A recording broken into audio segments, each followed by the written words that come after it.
ಓಂ ಶಾಂತಿ. ಇಂದಿನ ಪರಮಾತ್ಮನ ಮಹಾವಾಕ್ಯ ಮುರುಳಿ ದಿನಾಂಕ 1/7/2025. ಬಾಪ್ತಾದ ಮಧುಬನ. ಮಧುರ ಮಕ್ಕಳೇ, ನಿಮ್ಮ ಬುದ್ಧಿಯಲ್ಲಿ ಈಗ ಸಂಪೂರ್ಣ ಜ್ಞಾನದ ಸಾರ ಇದೆ. ಆದ್ದರಿಂದ ನಿಮಗೆ ಚಿತ್ರಗಳ ಅವಶ್ಯಕತೆ ಇಲ್ಲ. ನೀವು ಪರಮಾತ್ಮ ತಂದೆಯನ್ನು ನೆನಪು ಮಾಡಿ ಮತ್ತು ಅನ್ಯರಿಗೂ ಕೂಡ ತಂದೆಯ ನೆನಪನ್ನು ಮಾಡಿಸಿ. ಇಂದಿನ ಪ್ರಶ್ನೆಯಾಗಿದೆ, ಅಂತಿಮ ಸಮಯದಲ್ಲಿ ಮಕ್ಕಳಾದ ನಿಮ್ಮ ಬುದ್ಧಿಯಲ್ಲಿ ಯಾವ ಜ್ಞಾನ ಇರುತ್ತದೆ? ಉತ್ತರ, ಅಂತಿಮ ಸಮಯದಲ್ಲಿ ನಾವೀಗ ವಾಪಸ್ ಮನೆಗೆ ಹೋಗುತ್ತೇವೆ ಅನ್ನುವ ಜ್ಞಾನ ನಿಮ್ಮ ಬುದ್ಧಿಯಲ್ಲಿ ಇರುತ್ತದೆ. ಪುನಃ ನಾವು ಅದೇ ನಾಟಕ ಚಕ್ರದಲ್ಲಿ ಬರುತ್ತೇವೆ. ನಿಧಾನವಾಗಿ ಏಣಿಯನ್ನು ಇಳಿಯುತ್ತೇವೆ.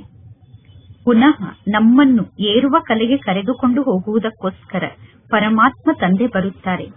ಈಗ ನಿಮಗೆ ಗೊತ್ತಿದೆ, ಮೊದಲು ನಾವು ಸೂರ್ಯವಂಶಿಗಳಾಗಿದ್ದೆವು, ನಂತರ ನಾವು ಚಂದ್ರವಂಶಿಗಳಾಗಿದ್ದೆವು.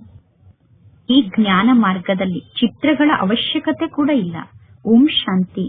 ಮಕ್ಕಳಾದ ನೀವು ಆತ್ಮ ಅಭಿಮಾನಿಯಾಗಿ ಕುಳಿತಿದ್ದೀರಾ ತಾನೆ? 84 ಜನ್ಮದ ಚಕ್ರದ ಜ್ಞಾನ ನಿಮ್ಮ ಬುದ್ಧಿಯಲ್ಲಿ ಇದೆ. ಅಂದರೆ ನಿಮ್ಮ ವಿಭಿನ್ನ ಜನ್ಮದ ಜ್ಞಾನ ನಿಮ್ಮ ಬುದ್ಧಿಯಲ್ಲಿ ಇದೆ. ವಿರಾಟ ರೂಪದ ಚಿತ್ರ ಕೂಡ ಇದೆ ತಾನೆ? ನಾವು ಹೇಗೆ 84 ಜನ್ಮವನ್ನು ಪಡೆದುಕೊಳ್ಳುತ್ತೇವೆ ಅನ್ನುವ ಜ್ಞಾನ ಮಕ್ಕಳ ಬುದ್ಧಿಯಲ್ಲಿ ಇದೆ. ಮೂಲ ವತನದಿಂದ ಮೊಟ್ಟ ಮೊದಲು ದೇವಿ ದೇವತಾ ಧರ್ಮದ ಆತ್ಮರೇ ಈ ಸೃಷ್ಟಿಗೆ ಬರುತ್ತಾರೆ ಅನ್ನುವ ಜ್ಞಾನ ಈಗ ನಿಮ್ಮ ಬುದ್ಧಿಯಲ್ಲಿ ಇದೆ. ಈ ಜ್ಞಾನ ಮಾರ್ಗದಲ್ಲಿ ಚಿತ್ರಗಳ ಅವಶ್ಯಕತೆ ಇಲ್ಲ. ಇಲ್ಲಿ ನಾವು ಯಾರ ಚಿತ್ರವನ್ನೂ ಕೂಡ ನೆನಪು ಮಾಡಬಾರದು. ಇಲ್ಲಿ ಚಿತ್ರ ಮುಂತಾದದ್ದನ್ನು ನಾವು ನೆನಪು ಮಾಡುವ ಅವಶ್ಯಕತೆ ಇಲ್ಲ. ನಾನು ಆತ್ಮನಾಗಿದ್ದೇನೆ, ನಾನು ಮೂಲ ವತನದ ನಿವಾಸಿಯಾಗಿದ್ದೇನೆ, ನನ್ನ ಪಾತ್ರ ಈ ರೀತಿ ಇದೆ ಅನ್ನುವ ಮಾತು ಅಂತ್ಯದಲ್ಲಿ ಕೇವಲ ನಿಮಗೆ ನೆನಪಿನಲ್ಲಿ ಇರುತ್ತದೆ. ನಾನು ಆತ್ಮನಾಗಿದ್ದೇನೆ ಅನ್ನುವುದನ್ನು ನೀವು ಎಂದೂ ಮರೆಯಬಾರದು. ಇದು ಮನುಷ್ಯ ಸೃಷ್ಟಿ ಚಕ್ರದ ಮಾತಾಗಿದೆ. ಈ ಮಾತು ಬಹಳ ಸಹಜ ಆಗಿದೆ. ಈ ಜ್ಞಾನ ಮಾರ್ಗದಲ್ಲಿ ಚಿತ್ರಗಳ ಅವಶ್ಯಕತೆ ಸ್ವಲ್ಪ ಕೂಡ ಇಲ್ಲ. ಏಕೆಂದರೆ ಎಲ್ಲಾ ಚಿತ್ರಗಳು ಭಕ್ತಿ ಮಾರ್ಗದ ವಸ್ತುಗಳಾಗಿದೆ. ಜ್ಞಾನ ಮಾರ್ಗದಲ್ಲಿ ಕೇವಲ ಶಿಕ್ಷಣ ಇದೆ. ಶಿಕ್ಷಣದಲ್ಲಿ ಚಿತ್ರಗಳ ಅವಶ್ಯಕತೆ ಇಲ್ಲ. ಈ ಚಿತ್ರಗಳನ್ನು ಕೇವಲ ಕರೆಕ್ಷನ್ ಮಾಡಲಾಗಿದೆ. ಹೇಗೆ ಗೀತೆಯ ಭಗವಂತ ಶ್ರೀಕೃಷ್ಣ ಆಗಿದ್ದಾರೆ ಎಂದು ಎಲ್ಲರೂ ಹೇಳುತ್ತಾರೆ, ನಾವು ಹೇಳುತ್ತೇವೆ ಗೀತೆಯ ಭಗವಂತ ಶಿವ ಆಗಿದ್ದಾರೆ ಎಂದು. ಇದೆಲ್ಲ ಬುದ್ಧಿಯಿಂದ ಅರ್ಥ ಮಾಡಿಕೊಳ್ಳುವಂತಹ ಜ್ಞಾನದ ಮಾತಾಗಿದೆ. ಬುದ್ಧಿಯಲ್ಲಿ ಈ ಜ್ಞಾನ ಅಂತೂ ಇರುತ್ತದೆ ತಾನೆ? ನಾವೇ 84 ಜನ್ಮದ ಚಕ್ರದಲ್ಲಿ ಬಂದಿದ್ದೇವೆ.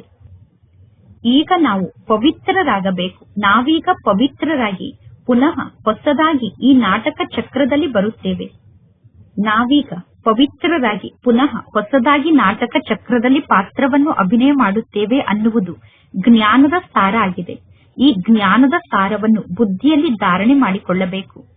ಹೇಗೆ ಪರಮಾತ್ಮ ತಂದೆಯ ಬುದ್ಧಿಯಲ್ಲಿ ಇಡೀ ವಿಶ್ವದ ಇತಿಹಾಸ ಮತ್ತು ಭೂಗೋಳದ ಜ್ಞಾನ ಇದೆ, ಅಥವಾ 84 ಜನ್ಮದ ಚಕ್ರ ಹೇಗೆ ತಿರುಗುತ್ತದೆ ಅನ್ನುವ ಜ್ಞಾನ ಪರಮಾತ್ಮ ತಂದೆಗೆ ಗೊತ್ತಿದೆ.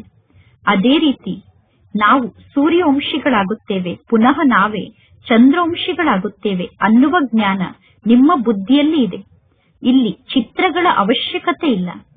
ಕೇವಲ ಮನುಷ್ಯರಿಗೆ ತಿಳಿಸುವುದಕ್ಕೋಸ್ಕರ ಇಲ್ಲಿ ಚಿತ್ರಗಳನ್ನು ನಿರ್ಮಾಣ ಮಾಡಲಾಗಿದೆ. ಜ್ಞಾನ ಮಾರ್ಗದಲ್ಲಿ ಕೇವಲ ಪರಮಾತ್ಮ ತಂದೆ ಮನ್ಮನಾಭವ ಅನ್ನುವ ಶಬ್ದವನ್ನು ಹೇಳಿಕೊಡುತ್ತಾರೆ. ಹೇಗೆ ಇಲ್ಲಿ ಚತುರ್ಭುಜ ವಿಷ್ಣುವಿನ ಚಿತ್ರ ಇದೆ, ರಾವಣನ ಚಿತ್ರ ಇದೆ. ಜ್ಞಾನವನ್ನು ತಿಳಿಸುವುದಕ್ಕೋಸ್ಕರ ಇಷ್ಟೆಲ್ಲಾ ಚಿತ್ರವನ್ನು ತೋರಿಸಬೇಕಾಗುತ್ತದೆ. ನಿಮ್ಮ ಬುದ್ಧಿಯಲ್ಲಿ ಯಥಾರ್ಥವಾದ ಜ್ಞಾನ ಇದೆ. ಚಿತ್ರ ಇಲ್ಲದೆ ನೀವು ಜ್ಞಾನವನ್ನು ತಿಳಿಸಲು ಸಾಧ್ಯ ಇಲ್ಲ. ಈಗ ನಿಮ್ಮ ಬುದ್ಧಿಯಲ್ಲಿ 84 ಜನ್ಮದ ಚಕ್ರದ ಜ್ಞಾನ ಇದೆ. ಚಿತ್ರದ ಮೂಲಕ ಜ್ಞಾನವನ್ನು ಸಹಜ ರೂಪದಲ್ಲಿ ತಿಳಿಸಲು ಸಾಧ್ಯ ಆಗುತ್ತದೆ. ಹಾಗೆ ನೋಡಿದರೆ ಈ ಚಿತ್ರಗಳ ಅವಶ್ಯಕತೆ ಕೂಡ ಇಲ್ಲಿ ಇಲ್ಲ. ಮೊದಲು ನಾವೇ ಸೂರ್ಯವಂಶಿ ಮನೆತನದಲ್ಲಿ ಇದ್ದೆವು, ನಂತರ ನಾವೇ ಚಂದ್ರವಂಶಿ ಮನೆತನಕ್ಕೆ ಬಂದೆವು ಅನ್ನುವ ಜ್ಞಾನ ನಮ್ಮ ಬುದ್ಧಿಯಲ್ಲಿ ಇದೆ. ಸತ್ಯುಗದಲ್ಲಿ ಅಪಾರ ಸುಖ ಇತ್ತು. ಸತ್ಯುಗಕ್ಕೆ ಸ್ವರ್ಗ ಎಂದು ಕರೆಯಲಾಗುತ್ತದೆ. ಈ ಚಿತ್ರಗಳ ಬಗ್ಗೆ ನೀವೀಗ ಜ್ಞಾನವನ್ನು ತಿಳಿಸುತ್ತೀರಾ. ಅಂತ್ಯದಲ್ಲಿ ನಿಮ್ಮ ಬುದ್ಧಿಯಲ್ಲಿ ಈ ಜ್ಞಾನ ಮಾತ್ರ ಇರುತ್ತದೆ. ನಾವೀಗ ವಾಪಸ್ ಮನೆಗೆ ಹೋಗುತ್ತೇವೆ. ನಂತರ ಪುನಃ ನಾವು ಈ ನಾಟಕ ಚಕ್ರದಲ್ಲಿ ಪಾತ್ರವನ್ನು ಅಭಿನಯ ಮಾಡಲು ಪರಮಧಾಮದಿಂದ ವಾಪಸ್ ಈ ಸೃಷ್ಟಿಗೆ ಬರುತ್ತೇವೆ. ಏಣಿಯ ಬಗ್ಗೆ ಜ್ಞಾನವನ್ನು ತಿಳಿಸಲಾಗುತ್ತದೆ. ಮನುಷ್ಯರಿಗೆ ಜ್ಞಾನ ಸಹಜವಾಗಿ ಅರ್ಥ ಆಗಬೇಕು ಎಂದು ಏಣಿಯ ಬಗ್ಗೆ ಜ್ಞಾನವನ್ನು ತಿಳಿಸಲಾಗುತ್ತದೆ. ಈಗ ನಿಮ್ಮ ಬುದ್ಧಿಯಲ್ಲಿ ಸಂಪೂರ್ಣ ಜ್ಞಾನ ಇದೆ. ನಾವು ಹೇಗೆ ಏಣಿಯನ್ನು ಇಳಿಯುತ್ತೇವೆ ಅನ್ನುವ ಜ್ಞಾನ ನಿಮ್ಮ ಬುದ್ಧಿಯಲ್ಲಿ ಇದೆ. ಪುನಃ ಪರಮಾತ್ಮ ತಂದೆ ನಮ್ಮನ್ನು ಏರುವ ಕಲೆಗೆ ಕರೆದುಕೊಂಡು ಹೋಗುತ್ತಾರೆ. ಪರಮಾತ್ಮ ತಂದೆ ತಿಳಿಸುತ್ತಾರೆ, ನಾನು ನಿಮಗೆ ಈ ಚಿತ್ರಗಳ ಸಾರವನ್ನು ತಿಳಿಸುತ್ತೇನೆ. ಹೇಗೆ ಸೃಷ್ಟಿ ಚಕ್ರದ ಚಿತ್ರ ಇದೆ ಅಂದ ಮೇಲೆ 5,000 ವರ್ಷದ ನಾಟಕ ಚಕ್ರ ಈ ಚಕ್ರ ಆಗಿದೆ ಅನ್ನುವ ಮಾತನ್ನು ಸೃಷ್ಟಿ ಚಕ್ರದ ಮೂಲಕ ನೀವು ತಿಳಿಸಬಹುದು. ಒಂದು ವೇಳೆ ಈ ನಾಟಕ ಚಕ್ರದ ಆಯಸ್ಸು ಲಕ್ಷಾಂತರ ವರ್ಷ ಆಗಿದ್ದರೆ ಮನುಷ್ಯರ ಸಂಖ್ಯೆ ಎಷ್ಟೊಂದು ಜಾಸ್ತಿಯಾಗಿರಬೇಕಿತ್ತು. ಕ್ರಿಶ್ಚಿಯನ್ ಧರ್ಮ ಸ್ಥಾಪನೆಯಾಗಿ 2,000 ವರ್ಷ ಆಗಿದೆ ಎಂದು ತೋರಿಸುತ್ತಾರೆ. 2,000 ವರ್ಷದಲ್ಲಿ ಕ್ರಿಶ್ಚಿಯನ್ ಧರ್ಮದ ಮನುಷ್ಯರ ಸಂಖ್ಯೆ ಇಷ್ಟಾಗಿದೆ ಅಂದ ಮೇಲೆ 5,000 ವರ್ಷದಲ್ಲಿ ಮನುಷ್ಯರ ಸಂಖ್ಯೆ ಎಷ್ಟಿರಬೇಕು ಅನ್ನುವ ಸಂಪೂರ್ಣ ಲೆಕ್ಕದ ಬಗ್ಗೆ ನೀವೀಗ ತಿಳಿಸುತ್ತೀರಾ. ಸತ್ಯುಗದಲ್ಲಿ ಎಲ್ಲರೂ ಪವಿತ್ರರಾಗಿರುವ ಕಾರಣ ಸತ್ಯುಗದಲ್ಲಿ ಮನುಷ್ಯರ ಸಂಖ್ಯೆ ಬಹಳಷ್ಟು ಕಡಿಮೆ ಇರುತ್ತದೆ. ಈಗ ಮನುಷ್ಯರ ಸಂಖ್ಯೆ ಎಷ್ಟೊಂದು ಜಾಸ್ತಿಯಾಗಿದೆ. ಕಲ್ಪದ ಆಯಸ್ಸು ಲಕ್ಷಾಂತರ ವರ್ಷ ಎಂದು ಹೇಳಿರುವ ಕಾರಣ ಮನುಷ್ಯರ ಸಂಖ್ಯೆ ಲೆಕ್ಕ ಇಲ್ಲದಷ್ಟು ಆಗಿಬಿಟ್ಟಿದೆ. ಕ್ರಿಶ್ಚಿಯನ್ನರಿಗೆ ಹೋಲಿಕೆ ಮಾಡಿದರೆ ನೀವು ಜನಸಂಖ್ಯೆಯ ಲೆಕ್ಕವನ್ನು ಮಾಡಬಹುದು. 2,000 ವರ್ಷದಲ್ಲಿ ಕ್ರಿಶ್ಚಿಯನ್ನರ ಸಂಖ್ಯೆ ಇಷ್ಟು ಜಾಸ್ತಿ ಇದೆ ಅಂದ ಮೇಲೆ 5,000 ವರ್ಷದಲ್ಲಿ ಜನಸಂಖ್ಯೆ ಎಷ್ಟಿರಬೇಕು ಎಂದು ನೀವು ಲೆಕ್ಕವನ್ನು ಮಾಡಬಹುದು. ಹಿಂದೂಗಳ ಜನಸಂಖ್ಯೆಯನ್ನು ಕಡಿಮೆ ತೋರಿಸುತ್ತಾರೆ. ಕ್ರಿಶ್ಚಿಯನ್ನರ ಸಂಖ್ಯೆ ಬಹಳಷ್ಟು ಜಾಸ್ತಿಯಾಗಿದೆ ಅಂದ ಮೇಲೆ ಯಾರು ಒಳ್ಳೆಯ ತಿಳುವಳಿಕೆ ಉಳ್ಳಂತಹ ಮಕ್ಕಳಾಗಿದ್ದಾರೋ ಅವರು ಚಿತ್ರ ಇಲ್ಲದೇ ಇದ್ದರೂ ಕೂಡ ಜ್ಞಾನವನ್ನು ತಿಳಿಸಬಹುದು. ನೀವೀಗ ವಿಚಾರವನ್ನು ಮಾಡಿ, ಈ ಸಮಯದಲ್ಲಿ ಜಗತ್ತಿನಲ್ಲಿ ಎಷ್ಟೊಂದು ಜಾಸ್ತಿ ಮನುಷ್ಯರ ಸಂಖ್ಯೆ ಇದೆ. ಹೊಸ ಜಗತ್ತಿನಲ್ಲಿ ಮನುಷ್ಯರ ಸಂಖ್ಯೆ ಬಹಳಷ್ಟು ಕಡಿಮೆ ಇರುತ್ತದೆ. ಹೊಸ ಜಗತ್ತಿನಲ್ಲಿ ಮನುಷ್ಯರು ಬಹಳಷ್ಟು ಕಡಿಮೆ ಜನ ಇರುತ್ತಾರೆ. ಈಗ ಈ ಜಗತ್ತು ಹಳೆಯ ಜಗತ್ತಾಗಿದೆ. ಈ ಹಳೆಯ ಜಗತ್ತಿನಲ್ಲಿ ಇಷ್ಟು ಜನ ಮನುಷ್ಯರಿದ್ದಾರೆ. ಪುನಃ ಹೇಗೆ ಹೊಸ ಜಗತ್ತು ಸ್ಥಾಪನೆ ಆಗುತ್ತದೆ? ಯಾರು ಹೊಸ ಜಗತ್ತನ್ನು ಸ್ಥಾಪನೆ ಮಾಡುತ್ತಾರೆ ಅನ್ನುವುದನ್ನು ಪರಮಾತ್ಮ ತಂದೆ ತಿಳಿಸುತ್ತಾರೆ. ಪರಮಾತ್ಮ ತಂದೆ ಜ್ಞಾನದ ಸಾಗರ ಆಗಿದ್ದಾರೆ. ಈಗ ಮಕ್ಕಳಾದ ನೀವು ಕೇವಲ 84 ಜನ್ಮದ ಚಕ್ರದ ಜ್ಞಾನವನ್ನು ಬುದ್ಧಿಯಲ್ಲಿ ಧಾರಣೆ ಮಾಡಿಕೊಳ್ಳಬೇಕು. ನಾವೀಗ ನರಕದಿಂದ ಸ್ವರ್ಗಕ್ಕೆ ಹೋಗುತ್ತೇವೆ ಅಂದ ಮೇಲೆ ನಮ್ಮ ಆಂತರ್ಯದಲ್ಲಿ ನಮಗೆ ಖುಷಿ ಇರಬೇಕು. ಸತ್ಯುಗದಲ್ಲಿ ದುಃಖದ ಯಾವ ಮಾತೂ ಇರುವುದಿಲ್ಲ. ಸತ್ಯುಗದಲ್ಲಿ ಅಪ್ರಾಪ್ತ ಅನ್ನುವಂತಹ ಯಾವ ವಸ್ತುವೂ ಇರುವುದಿಲ್ಲ. ಸತ್ಯುಗದಲ್ಲಿ ಅಪ್ರಾಪ್ತ ವಸ್ತುವಿಗೋಸ್ಕರ ನಾವು ಪುರುಷಾರ್ಥವನ್ನು ಮಾಡಲು ಸತ್ಯುಗದಲ್ಲಿ ಅಪ್ರಾಪ್ತ ವಸ್ತುವೇ ಇರುವುದಿಲ್ಲ. ಈಗ ಇಲ್ಲಿ ನಾವು ಪುರುಷಾರ್ಥವನ್ನು ಮಾಡಬೇಕಾಗುತ್ತದೆ. ಪರಮಾತ್ಮ ತಂದೆ ತಿಳಿಸುತ್ತಾರೆ, ನನಗೆ ಮಿಷನ್ ಬೇಕು, ನನಗೆ ಇದು ಬೇಕು, ನನಗೆ ಅದು ಬೇಕು ಎಂದು ಇಲ್ಲಿ ಹೇಳುತ್ತೇವೆ. ಆದರೆ ಸತ್ಯುಗದಲ್ಲಿ ಎಲ್ಲಾ ಪ್ರಕಾರದ ಸುಖದ ಸಾಧನಗಳೂ ಕೂಡ ನಮ್ಮ ಸಮ್ಮುಖದಲ್ಲಿ ಇರುತ್ತದೆ. ಹೇಗೆ ಕೆಲವರು ಮಹಾರಾಜರಾಗಿರುತ್ತಾರೆ. ಆ ಮಹಾರಾಜರ ಜೀವನದಲ್ಲಿ ಎಲ್ಲಾ ಪ್ರಕಾರದ ಸುಖದ ವ್ಯವಸ್ಥೆಗಳೂ ಕೂಡ ಇರುತ್ತದೆ. ಅಂದರೆ ಎಲ್ಲಾ ಪ್ರಕಾರದ ಸುಖದ ಸಾಧನಗಳು ಮಹಾರಾಜರ ಬಳಿ ಇರುತ್ತದೆ. ಬಡವರ ಬಳಿ ಎಲ್ಲಾ ಪ್ರಕಾರದ ಸುಖದ ಸಾಧನಗಳು ಇರುವುದಿಲ್ಲ.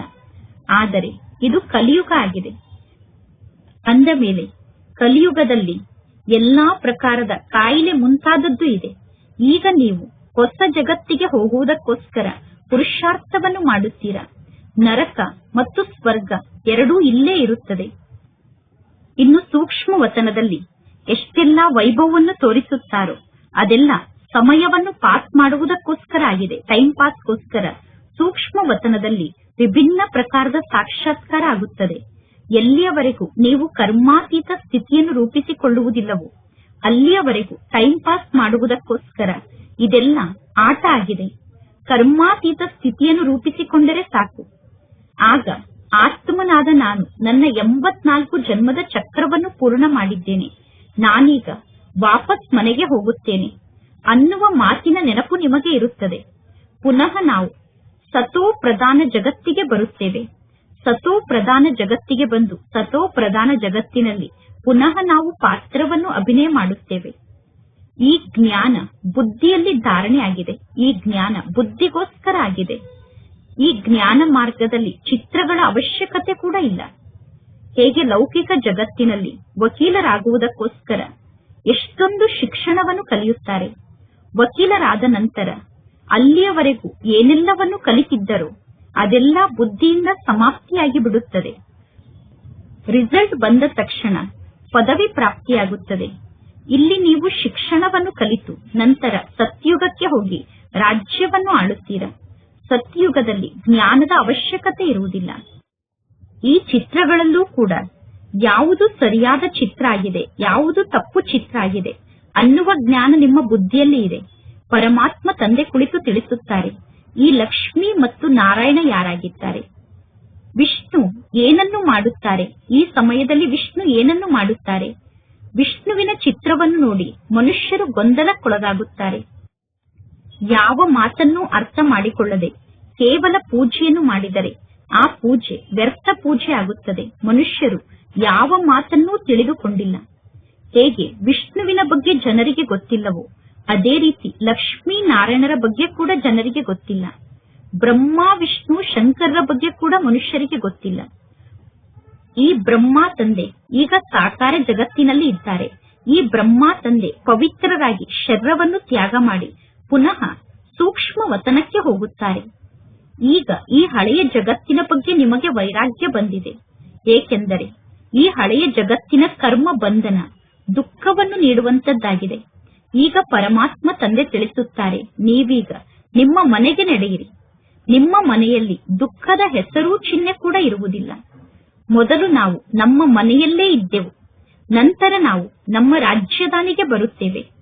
ಈಗ ಪುನಃ ನಮ್ಮನ್ನು ಪಾವನರನ್ನಾಗಿ ಮಾಡುವುದಕ್ಕೋಸ್ಕರ ಪರಮಾತ್ಮ ತಂದೆ ಬಂದಿದ್ದಾರೆ. ವರ್ತಮಾನ ಸಮಯದಲ್ಲಿ ಮನುಷ್ಯರ ಆಹಾರ ಪಾನೀಯ ಎಷ್ಟೊಂದು ಕೊಳಕಾಗಿ ಬಿಟ್ಟಿದೆ. ಎಂತೆಂತಹ ಅಶುದ್ಧ ತಿಂಡಿಯನ್ನು ಮನುಷ್ಯರು ತಿನ್ನುತ್ತಾರೆ, ಎಂತೆಂತಹ ಅಶುದ್ಧ ಆಹಾರವನ್ನು ಮನುಷ್ಯರು ಸ್ವೀಕಾರ ಮಾಡುತ್ತಾರೆ. ಭಕ್ತಿ ಮಾರ್ಗವನ್ನು ನೋಡಿ, ಭಕ್ತಿ ಹೇಗಿದೆ. ಮನುಷ್ಯರ ಬಲಿಯನ್ನೂ ಕೂಡ ಅರ್ಪಣೆ ಮಾಡುತ್ತಾರೆ. ಪರಮಾತ್ಮ ತಂದೆ ತಿಳಿಸುತ್ತಾರೆ, ಈ ನಾಟಕ ಇದೇ ರೀತಿ ಮಾಡಲ್ಪಟ್ಟಿದೆ. ಹಳೆಯ ಜಗತ್ತು ಪುನಃ ಅವಶ್ಯವಾಗಿ ಹೊಸ ಜಗತ್ತಾಗಬೇಕು. ಈಗ ನಿಮಗೆ ಗೊತ್ತಿದೆ, ನಾವೀಗ ಸತೋ ಪ್ರಧಾನರಾಗುತ್ತಿದ್ದೇವೆ. ಈ ಎಲ್ಲಾ ಮಾತನ್ನು ಬುದ್ಧಿಯ ಮೂಲಕ ಅರ್ಥ ಮಾಡಿಕೊಂಡಿದ್ದೀರಾ. ಈ ಜ್ಞಾನ ಮಾರ್ಗದಲ್ಲಿ ಚಿತ್ರ ಇರದೇ ಇದ್ದರೆ ಇನ್ನೂ ಒಳ್ಳೆಯದು. ಇಲ್ಲದಿದ್ದರೆ ಮನುಷ್ಯರು ಅನೇಕ ಪ್ರಶ್ನೆಯನ್ನು ಕೇಳುತ್ತಾರೆ. ಪರಮಾತ್ಮ ತಂದೆ 84 ಜನ್ಮದ ಚಕ್ರದ ಬಗ್ಗೆ ನಮಗೆ ತಿಳಿಸಿದ್ದಾರೆ. ನಾವೇ ಹೇಗೆ ಸೂರ್ಯವಂಶಿಗಳಾಗುತ್ತೇವೆ, ಪುನಃ ನಾವೇ ಹೇಗೆ ಚಂದ್ರವಂಶಿಗಳಾಗುತ್ತೇವೆ, ನಂತರ ನಾವೇ ವೈಶ್ಯವಂಶಿಗಳಾಗುತ್ತೇವೆ. ನಾವು ಇಷ್ಟು ಜನ್ಮವನ್ನು ಪಡೆದುಕೊಳ್ಳುತ್ತೇವೆ ಅನ್ನುವ ಜ್ಞಾನವನ್ನು ಬುದ್ಧಿಯಲ್ಲಿ ಧಾರಣೆ ಮಾಡಿಕೊಳ್ಳಬೇಕು. ಈಗ ಮಕ್ಕಳಿಗೆ ಸೂಕ್ಷ್ಮ ವತನದ ರಹಸ್ಯ ಕೂಡ ಗೊತ್ತಿದೆ. ಧ್ಯಾನದಲ್ಲಿ ಮಕ್ಕಳಾದ ನೀವು ಸೂಕ್ಷ್ಮ ವತನಕ್ಕೆ ಹೋಗುತ್ತೀರಾ. ಆದರೆ ಧ್ಯಾನಕ್ಕೆ ಹೋಗಿ ಸಾಕ್ಷಾತ್ಕಾರವನ್ನು ಮಾಡಿಕೊಳ್ಳುವಾಗ ಅಲ್ಲಿ ಯೋಗ ಕೂಡ ಇರುವುದಿಲ್ಲ, ಜ್ಞಾನ ಕೂಡ ಇರುವುದಿಲ್ಲ. ಇದು ಕೇವಲ ಒಂದು ಪದ್ಧತಿಯಾಗಿದೆ. ಹೇಗೆ ಆತ್ಮವನ್ನು ಇನ್ನೊಬ್ಬರ ಶರೀರದಲ್ಲಿ ಕರೆಸುತ್ತಾರೆ, ಪುನಃ ಆ ಆತ್ಮ ಅನ್ಯರ ಶರೀರದಲ್ಲಿ ಬಂದು ಹೇಗೆ ಅಳುತ್ತದೆ. ಅನ್ಯರ ಶರೀರದಲ್ಲಿ ಬಂದಾಗ ಆತ್ಮಕ್ಕೆ ಪಶ್ಚಾತ್ತಾಪ ಆಗುತ್ತದೆ. ನಾನು ಪರಮಾತ್ಮ ತಂದೆ ಹೇಳಿದಂತಹ ಮಾತನ್ನು ಕೇಳಲಿಲ್ಲ ಎಂದು ಆತ್ಮ ಅಳಲು ಪ್ರಾರಂಭ ಮಾಡುತ್ತದೆ. ಈ ಎಲ್ಲಾ ಜ್ಞಾನದ ಮಾತು ಇರುವುದೇ ಮಕ್ಕಳಿಗೆ ತಿಳಿಸುವುದಕ್ಕೋಸ್ಕರ. ಮಕ್ಕಳಾದ ನೀವು ಈ ಜ್ಞಾನದ ಮಾತನ್ನು ಕೇಳಿ ಪುರುಷಾರ್ಥದಲ್ಲಿ ತೊಡಗಿಬಿಡಬೇಕು. ನೀವೀಗ ತಪ್ಪನ್ನು ಮಾಡಬಾರದು. ನಾವೀಗ ನಮ್ಮ ಸಮಯವನ್ನು ಸಫಲ ಮಾಡಿಕೊಳ್ಳಬೇಕು. ನಾವು ನಮ್ಮ ಸಮಯವನ್ನು ವ್ಯರ್ಥವಾಗಿ ಕಳೆಯಬಾರದು ಅನ್ನುವ ಮಾತಿನ ಬಗ್ಗೆ ಮಕ್ಕಳಿಗೆ ಗಮನ ಇರಬೇಕು. ನಾವು ನಮ್ಮ ಸಮಯವನ್ನು ವ್ಯರ್ಥವಾಗಿ ಕಳೆಯದೇ ಇದ್ದರೆ ಮಾಯೆ ನಮ್ಮ ಮೂಲಕ ತಪ್ಪನ್ನು ಮಾಡಿಸಲು ಸಾಧ್ಯ ಇಲ್ಲ. ಪರಮಾತ್ಮ ತಂದೆ ತಿಳಿಸುತ್ತಾರೆ, ಮಕ್ಕಳೇ, ನಿಮ್ಮ ಸಮಯವನ್ನು ನೀವು ವ್ಯರ್ಥವಾಗಿ ಕಳೆಯಬೇಡಿ. ಅನೇಕರಿಗೆ ಮಾರ್ಗದ ಬಗ್ಗೆ ತಿಳಿಸುವಂತಹ ಪುರುಷಾರ್ಥವನ್ನು ಮಾಡಿ ಮಹಾದಾನಿಗಳಾಗಿ ಒಬ್ಬ ಪರಮಾತ್ಮ ತಂದೆಯನ್ನು ನೆನಪು ಮಾಡಿ. ಆಗ ನಿಮ್ಮ ವಿಕರ್ಮ ವಿನಾಶ ಆಗುತ್ತದೆ. ಯಾರೆಲ್ಲ ಇಲ್ಲಿಗೆ ಬರುತ್ತಾರೋ ಅವರಿಗೆ 84 ಜನ್ಮದ ಚಕ್ರದ ಬಗ್ಗೆ ತಿಳಿಸಿ. ಪ್ರಪಂಚದ ಇತಿಹಾಸ ಮತ್ತು ಭೂಗೋಳ ಹೇಗೆ ಪುನರಾವರ್ತನೆ ಆಗುತ್ತದೆ ಅನ್ನುವ ಮಾತಿನ ಸಂಪೂರ್ಣವಾದ ಸಾರ, ಅಂದರೆ ಈ ನಾಟಕ ಚಕ್ರದ ಜ್ಞಾನ ನಿಮ್ಮ ಬುದ್ಧಿಯಲ್ಲಿ ಇರಬೇಕು. ಈಗ ಮಕ್ಕಳಿಗೆ ಬಹಳಷ್ಟು ಖುಷಿ ಇರಬೇಕು, ಏಕೆಂದರೆ ಈಗ ನಾವು ಈ ಕೊಳಕು ಜಗತ್ತಿನಿಂದ ಮುಕ್ತರಾಗುತ್ತಿದ್ದೇವೆ. ಮನುಷ್ಯರು ಇದೇ ಸ್ವರ್ಗ ಆಗಿದೆ, ಇದೇ ನರಕ ಆಗಿದೆ ಎಂದು ತಿಳಿದುಕೊಂಡಿದ್ದಾರೆ. ಯಾರ ಬಳಿ ಬಹಳಷ್ಟು ಧನ ಸಂಪತ್ತು ಇರುತ್ತದೆಯೋ ಅವರು ನಾನು ಸ್ವರ್ಗದಲ್ಲಿ ಇದ್ದೇನೆ ಎಂದು ತಿಳಿದುಕೊಂಡಿದ್ದಾರೆ. ನಾನು ಒಳ್ಳೆಯ ಕರ್ಮವನ್ನು ಮಾಡಿದ್ದೇನೆ, ಆದ್ದರಿಂದ ನನಗೆ ಸುಖ ಸಿಕ್ಕಿದೆ ಎಂದು ಅವರು ತಿಳಿದುಕೊಂಡಿರುತ್ತಾರೆ. ಈಗ ನೀವು ಒಳ್ಳೆಯ ಕರ್ಮವನ್ನು ಮಾಡುತ್ತೀರಾ. ಒಳ್ಳೆಯ ಕರ್ಮವನ್ನು ಮಾಡುವ ಕಾರಣ 21 ಜನ್ಮಕ್ಕೋಸ್ಕರ ನೀವು ಸುಖವನ್ನು ಪಡೆದುಕೊಳ್ಳುತ್ತೀರಾ. ಜಗತ್ತಿನಲ್ಲಿ ಮನುಷ್ಯರು 1 ಜನ್ಮಕ್ಕೋಸ್ಕರ ತಿಳಿದುಕೊಳ್ಳುತ್ತಾರೆ, ನಾನು ಈ ಜನ್ಮದಲ್ಲಿ ಸ್ವರ್ಗದಲ್ಲಿ ಇದ್ದೇನೆ ಎಂದು. ಅವರು 1 ಜನ್ಮಕ್ಕೋಸ್ಕರ ಸುಖಿಗಳಾಗಿ ಇರುವಾಗ ನಾನು ಸ್ವರ್ಗದಲ್ಲಿ ಇದ್ದೇನೆ ಎಂದು ತಿಳಿದುಕೊಳ್ಳುತ್ತಾರೆ. ಪರಮಾತ್ಮ ತಂದೆ ತಿಳಿಸುತ್ತಾರೆ, ಅದು ಅಲ್ಪ ಕಾಲದ ಸುಖ ಆಗಿದೆ. ನಿಮ್ಮ ಸುಖ 21 ಜನ್ಮದ ಸುಖ ಆಗಿದೆ. ಆ ಸುಖದ ಬಗ್ಗೆ ಪರಮಾತ್ಮ ತಂದೆ ತಿಳಿಸುತ್ತಾರೆ. 21 ಜನ್ಮಕ್ಕೋಸ್ಕರ ಸುಖವನ್ನು ಪಡೆದುಕೊಳ್ಳಲು ಎಲ್ಲರಿಗೂ ಮಾರ್ಗದ ಬಗ್ಗೆ ತಿಳಿಸುತ್ತಾ ಹೋಗಿ. ಪರಮಾತ್ಮ ತಂದೆಯನ್ನು ನೆನಪು ಮಾಡಿದರೆ ನೀವು ನಿರೋಗಿಗಳಾಗುತ್ತೀರಾ. ತಂದೆಯ ನೆನಪಿನ ಮೂಲಕ ನೀವು ಸ್ವರ್ಗಕ್ಕೆ ಮಾಲೀಕರಾಗುತ್ತೀರಾ. ಸ್ವರ್ಗದಲ್ಲಿ ರಾಜ್ಯ ಅಂತೂ ಇದೆ ತಾನೆ, ಆ ರಾಜ್ಯವನ್ನು ನೀವು ನೆನಪು ಮಾಡಿ. ಸ್ವರ್ಗದಲ್ಲಿ ರಾಜ್ಯ ಇತ್ತು, ಈಗ ಆ ರಾಜ್ಯ ಇಲ್ಲ. ಇದು ಭಾರತದ ಮಾತಾಗಿದೆ, ಉಳಿದಿದ್ದೆಲ್ಲ ಅಸತ್ಯ ಅಂಧಶ್ರದ್ಧೆಯ ಮಾತಾಗಿದೆ. ಅಂತ್ಯದಲ್ಲಿ ಎಲ್ಲರೂ ವಾಪಸ್ ಮನೆಗೆ ಹೋಗುತ್ತಾರೆ. ನಾವು ನಮ್ಮ ಹೊಸ ಜಗತ್ತಿನಲ್ಲಿ ಬರುತ್ತೇವೆ. ಈ ಜ್ಞಾನದ ಮಾತನ್ನು ತಿಳಿಸಲು ಚಿತ್ರಗಳ ಅವಶ್ಯಕತೆ ಇಲ್ಲ. ಇಲ್ಲಿ ನೀವು ಚಿತ್ರದಲ್ಲಿ ಕೇವಲ ಮೂಲವತನ ಮತ್ತು ಸೂಕ್ಷ್ಮ ವತನವನ್ನು ತೋರಿಸುತ್ತೀರಾ. ಇನ್ನು ಭಕ್ತಿ ಮಾರ್ಗದಲ್ಲಿ ಎಷ್ಟೊಂದು ಚಿತ್ರವನ್ನು ನಿರ್ಮಾಣ ಮಾಡಿದ್ದಾರೆ. ಭಕ್ತಿಯಲ್ಲಿ ಬಹಳಷ್ಟು ಚಿತ್ರ ಇದೆ ಎಂದು ನೀವು ತಿಳಿಸುತ್ತೀರಾ. ಅಂದ ಮೇಲೆ ನಾವೀಗ ಆ ಚಿತ್ರಗಳನ್ನು ಸರಿಪಡಿಸಬೇಕಾಗುತ್ತದೆ. ಭಕ್ತಿಯ ಚಿತ್ರವನ್ನು ನಾವೀಗ ಕರೆಕ್ಟ್ ಮಾಡಬೇಕಾಗುತ್ತದೆ. ಇಲ್ಲದಿದ್ದರೆ ನೀವು ನಾಸ್ತಿಕರಾಗಿದ್ದೀರಾ ಎಂದು ಜನ ಹೇಳುತ್ತಾರೆ. ಆದ್ದರಿಂದ ಅದೇ ಚಿತ್ರವನ್ನು ಸರಿಪಡಿಸಿ ನಾವು ಇಲ್ಲಿ ಚಿತ್ರಗಳನ್ನು ನಿರ್ಮಾಣ ಮಾಡಿದ್ದೇವೆ. ಬ್ರಹ್ಮನ ಮೂಲಕ ಸ್ಥಾಪನೆ, ಶಂಕರ್ನ ಮೂಲಕ ವಿನಾಶ ಎಂದು ಹೇಳಲಾಗುತ್ತದೆ. ವಾಸ್ತವದಲ್ಲಿ ವಿನಾಶ ಮತ್ತು ಸ್ಥಾಪನೆ ಆಗುವುದು ನಾಟಕದಲ್ಲಿ ಫಿಕ್ಸ್ ಆಗಿದೆ. ಇಲ್ಲಿ ಯಾರೂ ಏನನ್ನೂ ಮಾಡುತ್ತಿಲ್ಲ. ವಿಜ್ಞಾನಿಗಳು ತಮ್ಮ ಬುದ್ಧಿಯ ಮೂಲಕ ಎಲ್ಲ ವಿನಾಶದ ಸಾಧನಗಳನ್ನು ನಿರ್ಮಾಣ ಮಾಡುತ್ತಾರೆ. ಬಲೆ ಯಾರು ಬಾಂಬ್ಸ್ ಅನ್ನು ನಿರ್ಮಾಣ ಮಾಡಬೇಡಿ ಎಂದು ವಿಜ್ಞಾನಿಗಳಿಗೆ ಎಷ್ಟೇ ಬಾರಿ ತಿಳಿಸಿದರೂ ಕೂಡ ಅವರು ಬಾಂಬ್ಸ್ ಅನ್ನು ನಿರ್ಮಾಣ ಮಾಡುತ್ತಿರುತ್ತಾರೆ. ಆದರೆ ಅವರ ಬಳಿ ಬಹಳಷ್ಟು ಬಾಂಬ್ಸ್ ಇದೆ. ಆ ಬಾಂಬ್ಸ್ ಅನ್ನು ಅವರು ಸಮುದ್ರಕ್ಕೆ ಹಾಕಿದರೆ ಪುನಃ ಅನ್ಯರು ಬಾಂಬ್ಸ್ ಅನ್ನು ನಿರ್ಮಾಣ ಮಾಡುವುದಿಲ್ಲ. ಬಾಂಬ್ಸ್ ಅನ್ನು ನಿರ್ಮಾಣ ಮಾಡಿ ಅವರು ಹಾಗೆ ಇಟ್ಟುಕೊಂಡಿದ್ದಾರೆ. ಅಂದ ಮೇಲೆ ಅನ್ಯರೂ ಕೂಡ ಬಾಂಬ್ಸ್ ಅನ್ನು ನಿರ್ಮಾಣ ಮಾಡುತ್ತಿರುತ್ತಾರೆ. ಈಗ ಮಕ್ಕಳಾದ ನಿಮಗೆ ಗೊತ್ತಿದೆ, ಅವಶ್ಯವಾಗಿ ಈ ಸೃಷ್ಟಿಯ ವಿನಾಶ ಆಗಲೇಬೇಕು. ಅವಶ್ಯವಾಗಿ ಯುದ್ಧ ನಡೆಯಲೇಬೇಕು. ಅವಶ್ಯವಾಗಿ ವಿನಾಶ ಆಗುತ್ತದೆ. ನಂತರ ನಾವು ನಮ್ಮ ರಾಜ್ಯವನ್ನು ಪಡೆದುಕೊಳ್ಳುತ್ತೇವೆ. ಪರಮಾತ್ಮ ತಂದೆ ತಿಳಿಸುತ್ತಾರೆ, ಮಕ್ಕಳೇ, ನೀವೀಗ ಸರ್ವರ ಕಲ್ಯಾಣಕಾರಿಗಳಾಗಿ ಚಿತ್ರದ ಮೂಲಕ ನಿಮ್ಮ ಅದೃಷ್ಟವನ್ನು ರೂಪಿಸಿಕೊಳ್ಳಲು ಪರಮಾತ್ಮ ತಂದೆ ನಿಮಗೆ ಶ್ರೀಮತವನ್ನು ನೀಡುತ್ತಾರೆ. ಮಧುರ ಮಕ್ಕಳೇ, ನಿಮ್ಮ ಸರ್ವಸ್ವವನ್ನು ಮಾಲೀಕ ಆದಂತಹ ಪರಮಾತ್ಮ ತಂದೆ ಹೆಸರಿನಲ್ಲಿ ಸಫಲಗೊಳಿಸಿ. ಏಕೆಂದರೆ ಕೆಲವರ ಸಂಪತ್ತು ಮಣ್ಣು ಪಾಲಾಗುತ್ತದೆ, ಇನ್ನು ಕೆಲವರ ಸಂಪತ್ತನ್ನು ರಾಜರು ಕಿತ್ತುಕೊಳ್ಳುತ್ತಾರೆ, ಅಂದರೆ ಗೌರ್ಮೆಂಟ್ನವರು ತೆಗೆದುಕೊಳ್ಳುತ್ತಾರೆ. ಇನ್ನು ಕೆಲವರ ಸಂಪತ್ತನ್ನು ಕಳ್ಳರು ಲೂಟಿ ಮಾಡಿಕೊಂಡು ಹೋಗುತ್ತಾರೆ. ಮಾಲೀಕ ಆದಂತಹ ಪರಮಾತ್ಮ ತಂದೆ ಸ್ವಯಂ ತಿಳಿಸುತ್ತಾರೆ, ಮಕ್ಕಳೇ, ಇಲ್ಲಿ ನೀವು ಈಶ್ವರನ ಸೇವೆಗೋಸ್ಕರ ನಿಮ್ಮ ಹಣವನ್ನು ಖರ್ಚು ಮಾಡಿ. ಇಲ್ಲಿ ನೀವು ಆತ್ಮಿಕ ಹಾಸ್ಪಿಟಲ್ ಅಥವಾ ವಿಶ್ವವಿದ್ಯಾಲಯವನ್ನು ತೆರೆಯಿರಿ. ಆಗ ಅನೇಕರ ಕಲ್ಯಾಣ ಆಗುತ್ತದೆ. ಮಾಲೀಕನ ಹೆಸರಿನಲ್ಲಿ ನೀವು ಹಣವನ್ನು ಖರ್ಚು ಮಾಡುತ್ತೀರಾ. 21 ಜನ್ಮಕ್ಕೋಸ್ಕರ ಅದರ ರಿಟರ್ನ್ ನಿಮಗೆ ಪ್ರಾಪ್ತಿಯಾಗುತ್ತದೆ. ಯಾರು ಮಾಲೀಕನ ಹೆಸರಿಗೆ ಹಣವನ್ನು ಖರ್ಚು ಮಾಡುತ್ತಾರೋ ಅದಕ್ಕೆ ಪ್ರತಿಫಲ 21 ಜನ್ಮಕ್ಕೋಸ್ಕರ ರಿಟರ್ನ್ ನಲ್ಲಿ ಪ್ರಾಪ್ತಿಯಾಗುತ್ತದೆ. ಈ ಜಗತ್ತು ಸಮಾಪ್ತಿಯಾಗಲೇಬೇಕು. ಅದಕ್ಕೋಸ್ಕರ ಮಾಲೀಕನ ಹೆಸರಿನಲ್ಲಿ ಎಷ್ಟು ಸಾಧ್ಯವೋ ಅಷ್ಟು ನಿಮ್ಮ ಸರ್ವಸ್ವವನ್ನೂ ಸಫಲ ಮಾಡಿಕೊಳ್ಳಿ. ಮಾಲೀಕ ಶಿವ ತಂದೆ ಆಗಿದ್ದಾರೆ. ಭಕ್ತಿ ಮಾರ್ಗದಲ್ಲೂ ಕೂಡ ಮಾಲೀಕನ ಹೆಸರಿನಲ್ಲೇ ಎಲ್ಲವನ್ನೂ ಮಾಡುತ್ತಾರೆ. ಇಲ್ಲಿ ನೀವು ಡೈರೆಕ್ಟ್ ಆಗಿ ಈಶ್ವರನ ಹೆಸರಿನಲ್ಲಿ ಸರ್ವಸ್ವವನ್ನೂ ಸಫಲ ಮಾಡಿಕೊಳ್ಳುತ್ತೀರಾ. ಮಾಲೀಕನ ಹೆಸರಿನಲ್ಲಿ ದೊಡ್ಡ ದೊಡ್ಡ ವಿಶ್ವವಿದ್ಯಾಲಯವನ್ನು ತೆರೆಯುತ್ತಾ ಹೋಗಬೇಕು. ಆಗ ಅನೇಕರ ಕಲ್ಯಾಣ ಆಗುತ್ತದೆ. 21 ಜನ್ಮದ ರಾಜ್ಯಭಾಗ್ಯದ ಚಕ್ರದಲ್ಲಿ ನೀವು ಬರುತ್ತೀರಾ. ಇಲ್ಲದಿದ್ದರೆ ಈ ಧನ ಸಂಪತ್ತು ಸಂಪೂರ್ಣವಾಗಿ ಸಮಾಪ್ತಿಯಾಗುತ್ತದೆ. ಭಕ್ತಿ ಮಾರ್ಗದಲ್ಲಿ ಧನ ಸಂಪತ್ತು ಸಮಾಪ್ತಿಯಾಗುವುದಿಲ್ಲ. ಈಗ ಧನ ಸಂಪತ್ತು ಸಮಾಪ್ತಿಯಾಗುತ್ತದೆ. ನೀವೀಗ ಪರಮಾತ್ಮ ತಂದೆ ಹೆಸರಿಗೆ ಹಣವನ್ನು ಖರ್ಚು ಮಾಡುತ್ತೀರಾ. ನಂತರ ಪುನಃ ನಿಮಗೆ ಪರಮಾತ್ಮ ತಂದೆ ರಿಟರ್ನ್ ಆಗಿ ಪ್ರಾಪ್ತಿಯನ್ನು ನೀಡುತ್ತಾರೆ. ಮಾಲೀಕನ ಹೆಸರಿನಲ್ಲಿ ನೀವು ಸರ್ವರ ಕಲ್ಯಾಣವನ್ನು ಮಾಡಿದರೆ 21 ಜನ್ಮದ ಆಸ್ತಿ ನಿಮಗೆ ಸಿಗುತ್ತದೆ. ಪರಮಾತ್ಮ ತಂದೆ ಎಷ್ಟು ಚೆನ್ನಾಗಿ ಪ್ರತಿಯೊಂದು ಮಾತಿನ ಬಗ್ಗೆ ತಿಳಿಸುತ್ತಾರೆ. ಆದರೂ ಕೂಡ ಯಾರ ಅದೃಷ್ಟದಲ್ಲಿ ಇದೆಯೋ ಅವರೇ ಹಣವನ್ನು ಖರ್ಚು ಮಾಡುತ್ತಾರೆ. ನೀವು ನಿಮ್ಮ ಮನೆ ಮತ್ತು ವ್ಯವಹಾರವನ್ನೂ ಕೂಡ ಸಂಪಾಲನೆ ಮಾಡಬೇಕು. ಈ ಬ್ರಹ್ಮ ತಂದೆಯ ಪಾತ್ರ ಈ ರೀತಿ ಇತ್ತು. ಬ್ರಹ್ಮ ತಂದೆಗೆ ತಕ್ಷಣ ನಶೆ ಏರಿಬಿಟ್ಟಿತು.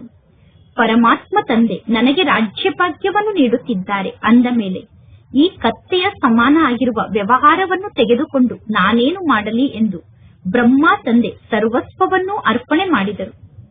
ನೀವೆಲ್ಲರೂ ಕೂಡ ರಾಜ್ಯಭಾಗ್ಯವನ್ನು ಪಡೆದುಕೊಳ್ಳಲು ಇಲ್ಲಿ ಕುಳಿತಿದ್ದೀರಾ ಅಂದ ಮೇಲೆ ಬ್ರಹ್ಮ ತಂದೆಯನ್ನೇ ಅನುಕರಣೆ ಮಾಡಿ. ನಿಮಗೆ ಗೊತ್ತಿದೆ ಈ ಬ್ರಹ್ಮ ತಂದೆ ಹೇಗೆ ಸರ್ವಸ್ವವನ್ನು ತ್ಯಾಗ ಮಾಡಿದರು ಎಂದು. ನಿಮಗೆ ನಶೆ ಏರಿದೆ. ಅಹೋ, ನನಗೆ ರಾಜ್ಯಭಾಗ್ಯ ಸಿಗುತ್ತಿದೆ. ಅಲ್ಫ್ ಕೋ ಅಲ್ಲಾಹ ಮಿಲ ಅಂದರೆ ಬ್ರಹ್ಮ ತಂದೆ ಹೇಳಿದರು ನನಗೆ ಪರಮಾತ್ಮ ತಂದೆ ಸಿಕ್ಕಿದ್ದಾರೆ ಅಂದ ಮೇಲೆ ಬ್ರಹ್ಮ ತಂದೆ ಬೇ ಅಂದರೆ ತಮ್ಮ ಆಸ್ತಿಯನ್ನು ತಮ್ಮ ಪಾರ್ಟ್ನರ್ಗೆ ಕೊಟ್ಟು ಬಿಟ್ಟರು. ತಮ್ಮ ರಾಜ್ಯವನ್ನು ತಮ್ಮ ಪಾರ್ಟ್ನರ್ಗೆ ಕೊಟ್ಟರು. ಆ ರಾಜ್ಯ ಏನು ಕಡಿಮೆ ಇರಲಿಲ್ಲ. ಬ್ರಹ್ಮ ತಂದೆಯ ಬಳಿ ಇರುವಂತಹ ಸಂಪತ್ತಿನ ರಾಜ್ಯ ಏನು ಕಡಿಮೆ ಇರಲಿಲ್ಲ. ಬ್ರಹ್ಮ ತಂದೆಯ ಉದ್ಯೋಗ ಒಳ್ಳೆಯ ಫಲವತ್ತಾದ ಉದ್ಯೋಗ ಆಗಿತ್ತು. ಅಂದರೆ ಬಹಳ ಚೆನ್ನಾಗಿ ನಡೆಯುತ್ತಿರುವಂತಹ ಉದ್ಯೋಗ ಆಗಿತ್ತು. ಈಗ ನಿಮಗೆ ರಾಜ್ಯಭಾಗ್ಯ ಸಿಗುತ್ತಿದೆ ಅಂದ ಮೇಲೆ ನೀವು ಅನೇಕರ ಕಲ್ಯಾಣವನ್ನು ಮಾಡಿ. ಮೊದಲು ಬಟ್ಟಿ ನಿರ್ಮಾಣ ಆಯಿತು.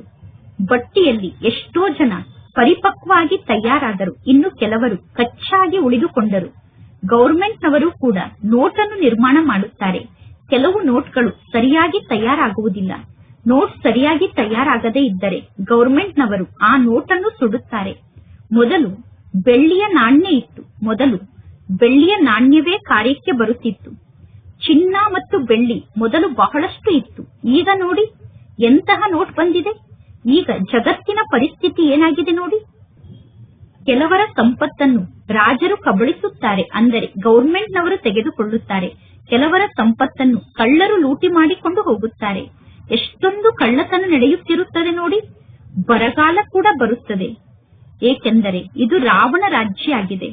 ರಾಮರಾಜ್ಯ ಎಂದು ಸತ್ಯುಗಕ್ಕೆ ಕರೆಯಲಾಗುತ್ತದೆ. ಪರಮಾತ್ಮ ತಂದೆ ತಿಳಿಸುತ್ತಾರೆ ನಾನು ನಿಮ್ಮನ್ನು ಎಷ್ಟೊಂದು ಶ್ರೇಷ್ಠರನ್ನಾಗಿ ಮಾಡಿದ್ದೆ. ಪುನಃ ನೀವು ಹೇಗೆ ಇಷ್ಟೊಂದು ಕಂಗಾಲಾದಿರಿ.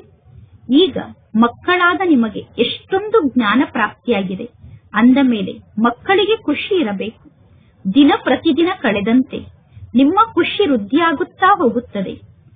ಎಷ್ಟು ನೆನಪಿನ ಯಾತ್ರೆಯಲ್ಲಿ ನೀವು ಸ್ಥಿತಾಗಿ ತಂದೆಯ ಸಮೀಪಕ್ಕೆ ಹೋಗುತ್ತೀರೋ, ನೆನಪಿನ ಯಾತ್ರೆಯ ಮೂಲಕ ಎಷ್ಟು ತಂದೆಯ ಸಮೀಪದಲ್ಲಿ ಇರುತ್ತೀರೋ ಅಷ್ಟು ನಿಮಗೆ ಖುಷಿ ಇರುತ್ತದೆ. ನಿಮಗೆ ಗೊತ್ತಿದೆ ಶಾಂತಿಧಾಮ ಮತ್ತು ಸುಖಧಾಮ ನಮ್ಮ ಸಮ್ಮುಖದಲ್ಲೇ ನಿಂತಿದೆ. ವೈಕುಂಠದ ವೃಕ್ಷ ನಿಮಗೆ ಕಾಣಿಸುತ್ತಿರಬೇಕು. ನಾನೀಗ ವೈಕುಂಠಕ್ಕೆ ಹೋಗಿ ತಲುಪಿದೆ ಅಂದರೆ ತಲುಪೇ ಬಿಟ್ಟೆ ಅನ್ನುವ ಸ್ಮೃತಿ ಇರಬೇಕು. ಒಳ್ಳೆಯದು. ಮಧುರಾತಿ ಮಧುರ ಅಗಲಿ ಹೋಗಿ ಮರಳಿ ಸಿಕ್ಕಿರುವ ಮಕ್ಕಳ ಪ್ರತಿ ಮಾತ್ಪಿತಾ ಬಾಪ್ ದಾದಾರವರ ನೆನಪು, ಪ್ರೀತಿ ಹಾಗೂ ಸುಪ್ರಭಾತ. ಆತ್ಮಿಕ ಮಕ್ಕಳಿಗೆ ಆತ್ಮಿಕ ತಂದೆಯ ನಮಸ್ತೆ. ಆತ್ಮಿಕ ತಂದೆಗೆ ಆತ್ಮಿಕ ಮಕ್ಕಳ ನೆನಪು, ಪ್ರೀತಿ ಹಾಗೂ ನಮಸ್ತೆ ನಮಸ್ತೆ ನಮಸ್ತೆ. ಧಾರಣೆಗೋಸ್ಕರ ಮುಖ್ಯ ಸಾರ. ಫಸ್ಟ್ ಪಾಯಿಂಟ್, ಸ್ವಯಂನ ಸಮಯವನ್ನು ಸಫಲ ಮಾಡಿಕೊಳ್ಳುವುದಕ್ಕೋಸ್ಕರ ಸ್ವಯಂನ ಬಗ್ಗೆ ಗಮನ ಇರಬೇಕು. ಮಾಯೆ ನಮ್ಮ ಮೂಲಕ ತಪ್ಪನ್ನು ಮಾಡಿಸಬಾರದು. ಅದಕ್ಕೋಸ್ಕರ ಮಹಾದಾನಿಗಳಾಗಿ ಅನೇಕರಿಗೆ ಮಾರ್ಗದ ಬಗ್ಗೆ ತಿಳಿಸುವ ಕಾರ್ಯದಲ್ಲಿ ಬ್ಯುಸಿಯಾಗಿರಬೇಕು. ಸೆಕೆಂಡ್ ಪಾಯಿಂಟ್, ತಮ್ಮ ಶ್ರೇಷ್ಠ ಅದೃಷ್ಟವನ್ನು ರೂಪಿಸಿಕೊಳ್ಳುವುದಕ್ಕೋಸ್ಕರ ಮಾಲೀಕ ಆದಂತಹ ಪರಮಾತ್ಮ ತಂದೆಯ ಹೆಸರಿಗೆ ನಿಮ್ಮ ಸರ್ವಸ್ವವನ್ನೂ ಸಫಲ ಮಾಡಬೇಕು. ಆತ್ಮಿಕ ವಿಶ್ವವಿದ್ಯಾಲಯವನ್ನು ತೆರೆಯಬೇಕು. ಇಂದಿನ ವರದಾನ ಆಗಿದೆ. ಸರ್ವಶ್ರೇಷ್ಠ ಪರಮಾತ್ಮ ತಂದೆಯನ್ನು ಪ್ರತ್ಯಕ್ಷಪಡಿಸುವಂತಹ ಶುಭ ಕರ್ಮಧಾರಿಗಳು ಮತ್ತು ಶ್ರೇಷ್ಠ ಕರ್ಮಧಾರಿಗಳಾಗಿ ಹೇಗೆ ರೈಟ್ ಹ್ಯಾಂಡ್ ನ ಮೂಲಕ ಸದಾ ಶುಭ ಕಾರ್ಯವನ್ನು ಮಾಡುತ್ತಾರೆ ಮತ್ತು ಶ್ರೇಷ್ಠ ಕರ್ಮವನ್ನು ಮಾಡುತ್ತಾರೆ, ಅದೇ ರೀತಿ ನೀವು ರೈಟ್ ಹ್ಯಾಂಡ್ ಮಕ್ಕಳಾಗಿದ್ದೀರಾ. ಅಂದರೆ ಪರಮಾತ್ಮ ತಂದೆಗೆ ಬಲಭುಜ ಆದಂತಹ ಮಕ್ಕಳಾಗಿದ್ದೀರಾ. ನೀವು ಸದಾ ಶುಭ ಕರ್ಮವನ್ನು ಮಾಡುವಂತಹ ಶುಭ ಕರ್ಮಧಾರಿಗಳಾಗಿ ಶ್ರೇಷ್ಠ ಕರ್ಮಧಾರಿಗಳಾಗಿ ನಿಮ್ಮ ಪ್ರತಿಯೊಂದು ಕರ್ಮ ಸರ್ವಶ್ರೇಷ್ಠ ಪರಮಾತ್ಮ ತಂದೆಯನ್ನು ಪ್ರತ್ಯಕ್ಷಪಡಿಸುವಂತಹ ಕರ್ಮ ಆಗಿರಬೇಕು. ಏಕೆಂದರೆ ನಿಮ್ಮ ಕರ್ಮ, ನಿಮ್ಮ ಸಂಕಲ್ಪ ಮತ್ತು ನಿಮ್ಮ ಮಾತನ್ನು ಪ್ರತ್ಯಕ್ಷ ರೂಪದಲ್ಲಿ ಸ್ಪಷ್ಟಪಡಿಸುವಂತಹ ಪ್ರತ್ಯಕ್ಷ ಪ್ರಮಾಣ, ಅಂದರೆ ಪ್ರತ್ಯಕ್ಷದಲ್ಲಿ ಸಾಕ್ಷಿಯಾಗುತ್ತದೆ. ಕರ್ಮವನ್ನು ಎಲ್ಲರೂ ನೋಡಬಹುದು. ಕರ್ಮದ ಮೂಲಕ ಎಲ್ಲರೂ ಅನುಭವ ಮಾಡುತ್ತಾರೆ. ಕರ್ಮದ ಮೂಲಕ ಎಲ್ಲರೂ ಅನುಭವ ಮಾಡಬಹುದು. ಆದ್ದರಿಂದ ಬಲೆ ನೀವು ನಿಮ್ಮ ಆತ್ಮಿಕ ದೃಷ್ಟಿಯ ಮೂಲಕ ಅಥವಾ ನಿಮ್ಮ ಖುಷಿಯ ಮೂಲಕ ಅಥವಾ ನಿಮ್ಮ ಆತ್ಮಿಕತೆಯ ಚೆಹರೆಯ ಮೂಲಕ ಪರಮಾತ್ಮ ತಂದೆಯನ್ನು ಪ್ರತ್ಯಕ್ಷಗೊಳಿಸಿ. ಇದು ಕೂಡ ಕರ್ಮವೇ ಆಗಿದೆ. ಇಂದಿನ ಶ್ಲೋಗನ್ ಆಗಿದೆ. ಆತ್ಮಿಕತೆಯ ಅರ್ಥವೇ ಆಗಿದೆ ನಿಮ್ಮ ನಯನದಲ್ಲಿ ಪವಿತ್ರತೆಯ ಹೊಳಪು ಕಾಣಿಸಬೇಕು, ನಿಮ್ಮ ಮುಖದಲ್ಲಿ ಪವಿತ್ರತೆಯ ಮುಗುಳ್ನಗೆ ಇರಬೇಕು. ಇದೇ ಆತ್ಮಿಕತೆಯ ಅರ್ಥ ಆಗಿದೆ. ಇಂದಿನ ಅವ್ಯಕ್ತ ಸೂಚನೆಯಾಗಿದೆ. ಸಂಕಲ್ಪದ ಶಕ್ತಿಯನ್ನು ಜಮಾ ಮಾಡಿಕೊಂಡು ಶ್ರೇಷ್ಠ ಸೇವೆಗೆ ನಿಮಿತ್ತರಾಗಿ ಹೇಗೆ ವರ್ತಮಾನ ಸಮಯದಲ್ಲಿ ಸೂರ್ಯನ ಶಕ್ತಿಯನ್ನು ಜಮಾ ಮಾಡಿಕೊಂಡು ಅನೇಕ ಕಾರ್ಯವನ್ನು ಸಫಲಗೊಳಿಸುತ್ತಾರೆ, ಅದೇ ರೀತಿ ನೀವು ನಿಮ್ಮ ಸಂಕಲ್ಪ ಶಕ್ತಿಯನ್ನು ಜಮಾ ಮಾಡಿಕೊಳ್ಳಿ ಮತ್ತು ಅನ್ಯರಲ್ಲೂ ಕೂಡ ಆಗ ನೀವು ಶಕ್ತಿಯನ್ನು ತುಂಬಲು ಸಾಧ್ಯ ಆಗುತ್ತದೆ. ಅನೇಕ ಕಾರ್ಯವನ್ನು ಸಫಲ ಮಾಡಿಕೊಳ್ಳಲು ಸಾಧ್ಯ ಆಗುತ್ತದೆ. ಯಾರು ಸಾಹಸಹೀನರಾಗಿದ್ದಾರೋ ಅವರಿಗೆ ವಾಣಿಯ ಜೊತೆ ಜೊತೆಗೆ ಶ್ರೇಷ್ಠ ಸಂಕಲ್ಪದ ಸೂಕ್ಷ್ಮ ಶಕ್ತಿಯ ಮೂಲಕ ಸಾಹಸವುಳ್ಳವರನ್ನಾಗಿ ಮಾಡಬೇಕು. ಇಂತಹ ಸೇವೆಯ ಅವಶ್ಯಕತೆ ವರ್ತಮಾನ ಸಮಯದಲ್ಲಿ ಇದೆ. ವರ್ತಮಾನ ಸಮಯದಲ್ಲಿ ಸೂಕ್ಷ್ಮ ಶಕ್ತಿಯ ಮೂಲಕ ಎಲ್ಲರನ್ನೂ ಸಾಹಸವುಳ್ಳಂತಹ ಆತ್ಮರನ್ನಾಗಿ ಮಾಡುವ ಅವಶ್ಯಕತೆ ಇದೆ. ಒಳ್ಳೆಯದು. ಓಂ ಶಾಂತಿ.